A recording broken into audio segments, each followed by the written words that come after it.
One of the things that people tell me, or I see a lot of places, like I see around society, is this idea that once you reach a certain age that you can't change, that this is just who I am and you got to take it. And that is just such a lie. It's a lie from the pit of hell is what I say, is that we can all change. If we believe what God says about us and we believe what the Word says, we're supposed to be changing all the time to become more like Jesus. So when people say I can't change, it gets me fired up actually, because then I really want to show people how to change.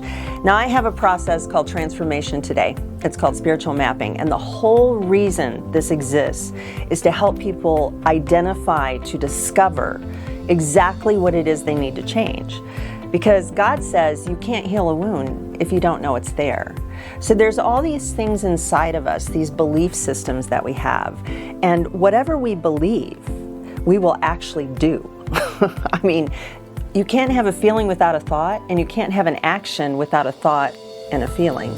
So if you're believing something and then you're having a feeling about it and you're acting on it, that can be changed. We can change our core thinking, which is really what we need to do, because from the time we're born until puberty is when our left brain is developing.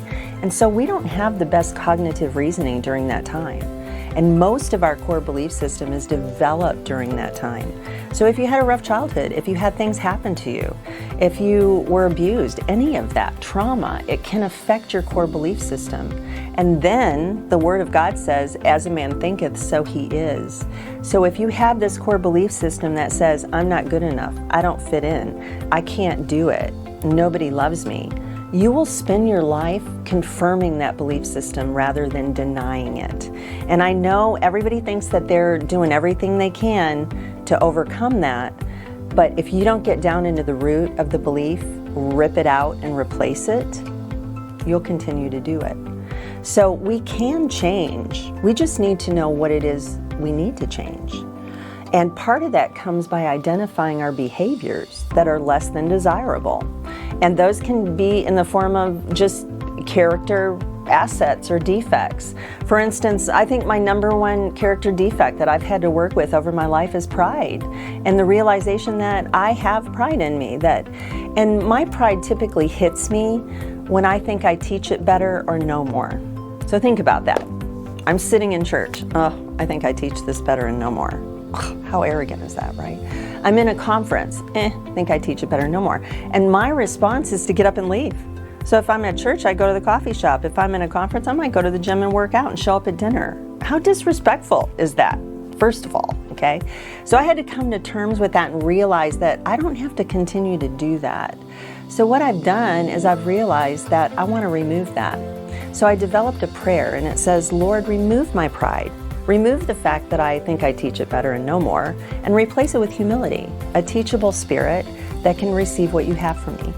And I'm going to tell you, I've changed that behavior. I do not do that anymore. I catch myself now. I have trained myself to catch myself when that hits me, and I don't do it anymore. And as a result of it, the respect level in my organizations went up exponentially, because not only did they recognize that I didn't do that any before, that I changed my behavior, they respected the fact that I realized it and did it without ever having to be reprimanded by them. So I can't change? That's a lie. We can all change. If you invest in yourself and you invest in the tools that I provide, I guarantee you, you can change.